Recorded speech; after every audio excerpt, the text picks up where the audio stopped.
morning, students. This is Shashi, working as PGT Physics in KV2 Itanagar. In last lectures, we had discussed about class 11 Physics chapter 4, low motion in a plane, in which we had discussed about uh, relative topics of vectors. Now we will discuss away from motion in a plane. Okay, so let's continue.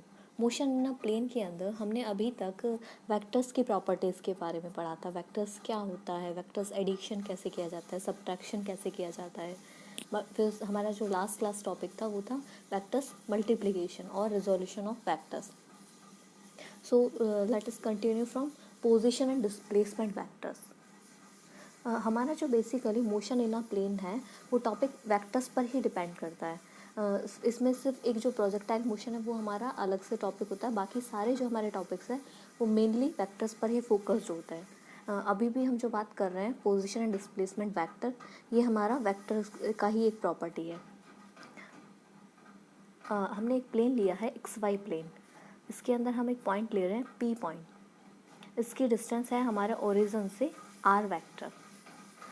अगर हम P से एक perpendicular draw करते हैं X axis पर और Y axis पर same, तो ये जो हमारे कंपोनेंट होंगे जो परपेंडिकुलर डिस्टेंस के लिए वो होंगे XI कैप और YJ कैप. जैसा कि हम जानते हैं X डायरेक्शन में हमारा जो यूनिट वेक्टर होता है वो होता है I कैप और Y डायरेक्शन में हमारा यूनिट वेक्टर होता है J कैप. तो जो भी हमारा कंपोनेंट होगा उसके अलाउंग हम यूनिट वेक्टर यूज़ जरूर करेंगे यहाँ पर. इसलिए हमारा क्या हो गया XI कैप और YJ cap. The position vector R vector of a particle P located in a plane with reference to the origin of an XY reference frame is given by R vector is equals to XI cap plus YJ cap.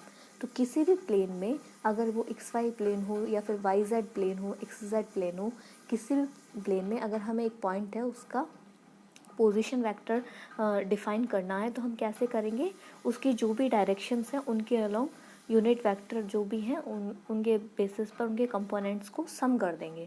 तो यहाँ पर हमारी क्योंकि x और Y direction की बात कर रहे थे हम XY प्लेन में, तो हमने आई के और जे के कंपोनेंट के अलाउंग यूनिट वेक्टर के अलाउंग XY के जो कंपोनेंट थे उनको लेकर उनका सम शो किया है.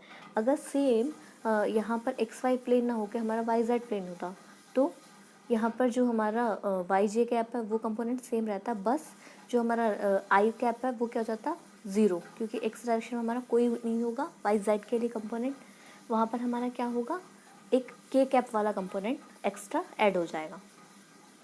Where X and Y are components of R vector along X and Y axis.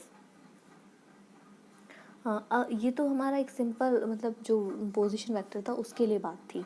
अगर हम XY प्लेन में एक हमने एक पाथ लिया है, पाथ चूज़ किया है, पर नॉर्मल डायरेक्शन नहीं लिया हमने, उसके लिए हमने एक P पॉइंट पर देखा कि उसके लिए डिस्टेंस क्या है ओरिजिन से R वेक्टर. एक अनदर पॉइंट जो P डैश है उसके लिए डिस्टेंस है R डैश वेक्टर. तो डिस्प्लेसमेंट क्या हो जाएगा यहाँ पर हमारा overall delta R vector which will be R vector minus R dash vector. ठीक है. अब हमने यहाँ से P पर और P डैश पर दोनों को क्या किया है, X और Y एक्सिस से कनेक्ट किया है. जो ब्लू लाइन है वो हमारी P पॉइंट के लिए और जो वाइट लाइन डॉटेड लाइन है वो हमारी P डैश पॉइंट के लिए. तो जो हमारा P से P डैश के बीच में X एक्सिस के लिए इंटरवल है वो है delta X. Same Y axis के लिए जो इंटरवल है वो है डेल्टा Y. तो डायरेक्शन ऑफ V एवरेज जो हमारा वेलोसिटी वेक्टर है उसके लिए डायरेक्शन जो है वो है अप अपन साइड में. ठीक है. Let the particle move through the curve from P at time T to P dash at time T dash. हम यहाँ पर अज्यूम कर रहे हैं कि कोई भी हमारा एक पार्टिकल है वो T टाइम पर कहाँ पर प्रेजेंट है, P पॉइंट पर, but after T some time T dash time it will be reached on P dash point. Then displacement vector will be delta R vector is equal to R dash vector minus R vector. जब भी हम किसी displacement vector को निकालेंगे तो final position minus initial position. तो final position थी हमारी R डैश वेक्टर और इनिशियल थी हमारी R vector. That's why we use here delta R vector is equal to R dash vector minus R vector. It is directed from P to P dash. और delta R को हम equal तरीके से लिख सकते हैं. वो कैसे, जो हमारा R डैश है उसको अगर हम लिखें XY की फॉर्म में तो X dash I cap plus Y dash J cap, while in R it will be X I cap plus Y J cap. इनको जो हम आई कैप वालों को एक सब साइड्स को मतलब सेम साइड कर रहे हैं और जे कैप वालों को सेम साइड कर रहे हैं, तो हमारा क्या आएगा X dash minus X that is delta X और Y dash minus Y that will be delta Y. Where तो इसको हमने लिखा delta X I cap plus delta Y J cap, where delta X is equal to X dash minus X and Y delta Y is equal to Y dash minus Y. इसके बाद हम बात करते हैं, हमने ये बात की थी पोजीशन और डिस्प्लेसमेंट वेक्टर की, अब हम बात करते हैं वेलोसिटी। तो वेलोसिटी क्या होता है, the average velocity V average of a particle is the ratio of displacement to the corresponding time interval. Basically जो वेलोसिटी की डेफिनेशन होती है वो क्या होता है, डिस्टेंस डिवाइड बाय टाइम, मतलब जो भी हमारा पार्टिकल है वो पर्टिकुलर डिस्टेंस पर्टिकुलर टाइम के अंदर जितना डिस्टेंस ट्रैवल करेगा that will be termed as velocity. But if we specify average velocity, then we will use here displacement only. So formula of average velocity will be in vector terms, v vector average is equals to delta r vector divided by delta t। अब delta r हम पढ़ चुके हैं, definition से क्या होता है delta X I cap plus delta Y J cap divide by delta T. हम जो ईच टर्म से उन्हें सेपरेट कर रहे हैं, ठीक है, तो delta X by delta T I cap plus delta Y by delta T J cap. ये जो delta X by delta T है इसे हम Y direction sorry X direction में वेलोसिटी का वी एक्स कंपोनेंट भी तो बोल सकते हैं, तो ये हो जाएगा हमारा V X average I cap, same Y direction का हो जाएगा वी एवरेज वाई जे कैप। तो ये होता है हमारा एवरेज वेलोसिटी के लिए वेक्टर टर्म्स में formula. The direction of V vector average is same that of delta R vector. तो यहाँ पर देखो जो वी वेलोसिटी है वो हमारा किस पर डिपेंड कर रहा है, मेनली डिस्प्लेसमेंट पर। तो जो हमारी एवरेज वेलोसिटी की डायरेक्शन होगी वो भी किस पर डिपेंड करेगी, डिस्प्लेसमेंट की डायरेक्शन में। जिस डायरेक्शन में डिस्प्लेसमेंट होगा सेम उसी डायरेक्शन में हमारा क्या होगा, एवरेज वेलोसिटी होगा। The instantaneous velocity is given by the limiting value of the average velocity as the time interval approaches zero। इसके बाद एक और टर्म आती है इंस्टेंटेनियस वेलोसिटी। इंस्टेंटेनियस वेलोसिटी मतलब एग्जैक्ट उस टाइम पर आपको बोल दिया जाएगा, जैसे 5.1 सेकेंड पर 5.1 मिनट पर हमारा जो वेलोसिटी वो कितना है, तो that will be known as a instantaneous velocity. ये तो हमारा मतलब एक डेफिनेशन हो गया, लेकिन इसको हम मैथमेटिकली फाइंड आउट कैसे करते हैं।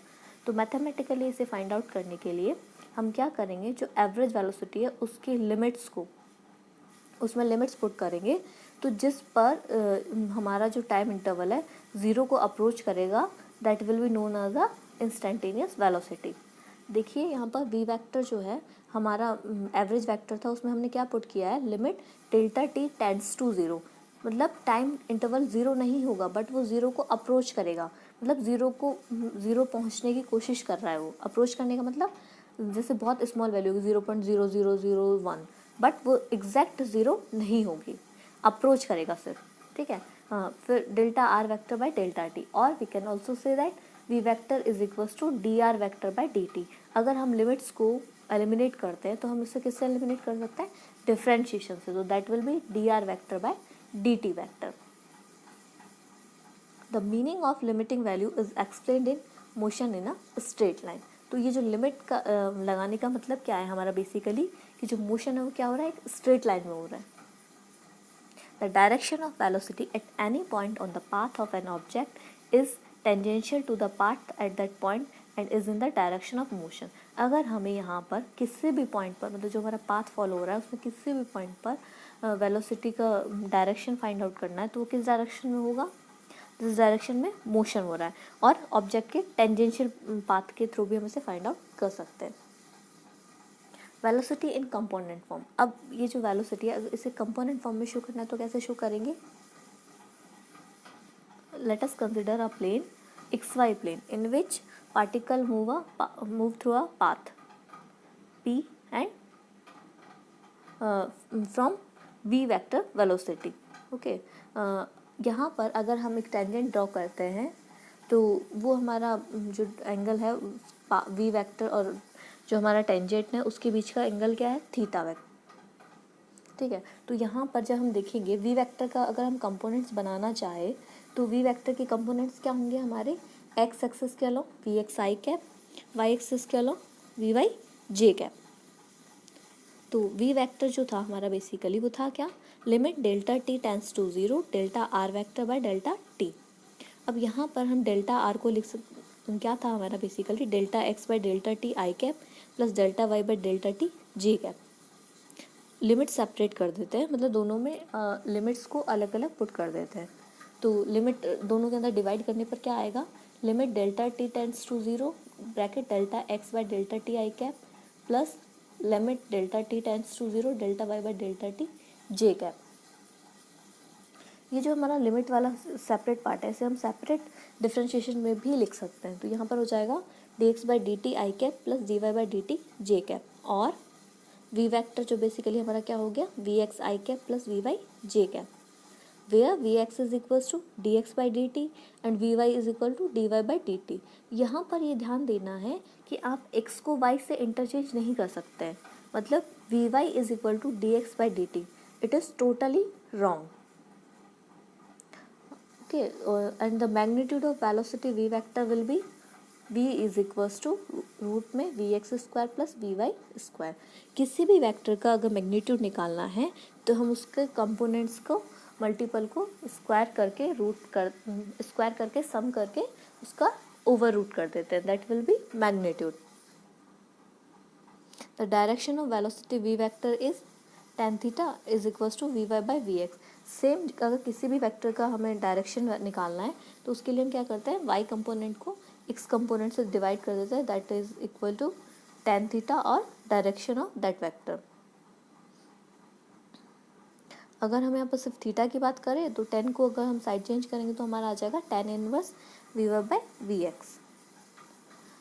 अभी हमने जिस तरीके से वेलोसिटी वेक्टर फाइंड आउट किया उसी तरीके से देखिए हमारा होता है acceleration. The average acceleration a vector of a particle is the ratio of the velocity to corresponding time interval. Normally हम जानते हैं हमारा एक्सेलरेशन क्या होता है, rate of change of velocity in particular time interval. So यहाँ पर हम एवरेज वेलोसिटी की बात कर रहे हैं तो एवरेज एक्सेलरेशन की बात कर रहे हैं, तो हमारा एवरेज एक्सेलरेशन क्या होगा, delta we by delta T. ठीक है, डेल्टा वी की वी जो है हमारा उसकी वैल्यू क्या थी वेक्टर फॉर्म में, वी एक्स आई कैप प्लस वी वाई जे कैप। वैल्यूज पुट की हमने, फिर टर्म्स को सेपरेट किया, तो सेपरेट करने के बाद हमें जो टर्म मिली वो मिली del v x by delta T I cap plus del v y by delta T J cap, और इनको हम सेपरेटली कह सकते हैं a x I cap plus a y J cap. The instantaneous acceleration is given by the limiting value of the average acceleration as the time interval approaches 0। Same जैसा हमने velocity में किया था, इंस्टेंटेनियस वेलोसिटी के लिए हम क्या करते हैं, लिमिट पुट करते हैं जिसमें टाइम अप्रोचेस टू 0। सेम यहाँ पर भी हम क्या करेंगे, लिमिट पुट करेंगे डेल्टा टी टेंड्स टू 0। जैसे हम यहाँ पर पुट करेंगे तो यहाँ हमें दो रिलेशंस मिलते हैं। First is limit delta T tends to 0 del v vector by delta T, और second will be a vector is equals to dv vector by dt, where d by dt shows differentiation with respect to time. The meaning of limiting value is explained in motion in a straight line. In one dimension, the velocity and the acceleration of an object are always along the same straight line.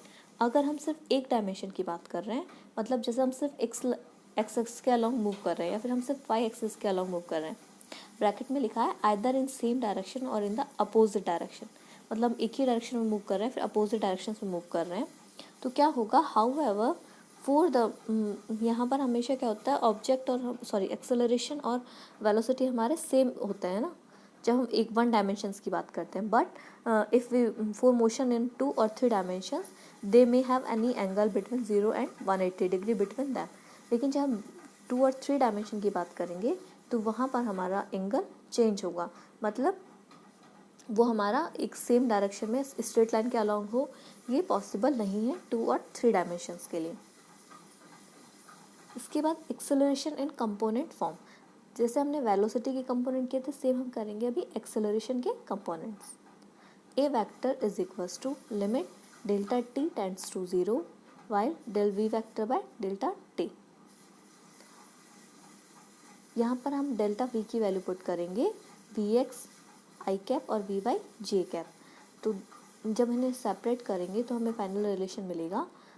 हमारा limits भी separate किया है हमने, और जो terms है उन्हें दोनों को बिल्कुल अलग अलग कर दिया है। तो हमारा आया final term limit delta T tends to 0 delta v x by delta T I cap plus limit delta T tends to 0 del v y by delta T J cap. First term हमारा convert हो जाएगा d v x by d t I cap plus d v y by d t J cap. ये जो d v x और d by d t है ये हो जाएगा हमारा acceleration a x I cap, और d v y d t हो जाएगा ए वाई जे कैप। तो ए एक्स को हम लिख सकते हैं d v x by d t, और वी एक्स को हम क्या लिख सकते हैं d x by d t. तो ये जो हमारा ओवरऑल हो जाएगा d square x by D t square, और ए वाई के लिए हो जाएगा d square y by D t square. The magnitude of acceleration is a is equal to root में a x square plus a y square. The direction of acceleration a vector is a y by a x. इसके बाद आता है motion in a plane with constant acceleration. अगर हम एक ऐसे motion की बात कर रहे हैं जहाँ पर हमारा एक्सेलरेशन क्या है, कांस्टेंट है। Let the velocity of the object be v naught vector at time t is equals to 0 and v vector at time is equals to t. Then a vector will be v vector minus v naught vector t minus 0. तो जो हमारा यहाँ पर main focus क्या बोल रहा है कि कांस्टेंट एक्सेलरेशन, मतलब एक्सेलरेशन वेलोसिटी में चेंज हो रहा है बट जितना टाइम में चेंज हो रहा है वो सेम है। मतलब अगर हमारा 5 मिनट्स के अंदर जो वेलोसिटी है वो 10 से 12 हो रहा है, तो नेक्स्ट 5 मिनट के अंदर भी वो क्या होगा 12 से 14। वहाँ पर क्या रहेगा, सेम टाइम इंटरवल के लिए चेंज इन वेलोसिटी हमेशा कांस्टेंट रहेगा। और v vector is equals to v not vector plus a vector t। In terms of components v x will be v not x plus a x t, v y will be v not y plus a y t। Let the position vector of the object be r naught at time t is equals to 0 and r vector at time t. Then the displacement is the product of average velocity and time interval. So r vector minus r naught vector will be v vector plus v naught vector by 2 into t. यहाँ पर अगर हम value put करेंगे v की v naught plus a t vector plus v naught, then we will get that equation r vector minus r naught vector is equals to v naught t plus half a t square, or r vector is equals to r naught vector plus v naught t plus half a t square. In terms of components, x is equals to x naught plus v naught x t plus half a x t square, or y is equals to y naught plus v naught y t plus half a y t square. ये होते हैं हमारे acceleration के components और velocity के। यहाँ पर हमने मेनली जो है सभी को कंपोनेंट्स में पढ़ा है कि अगर कोई भी मोशन है वो कांस्टेंट एक्सेलरेशन से हो रही है तो उसके जो वेलोसिटी कंपोनेंट्स है वो क्या होंगे, जो उसका डिस्प्लेसमेंट कंपोनेंट्स है वो किस टाइप के होंगे, तो वो सारा हमने यहाँ पर डिस्कस किया। Thank you.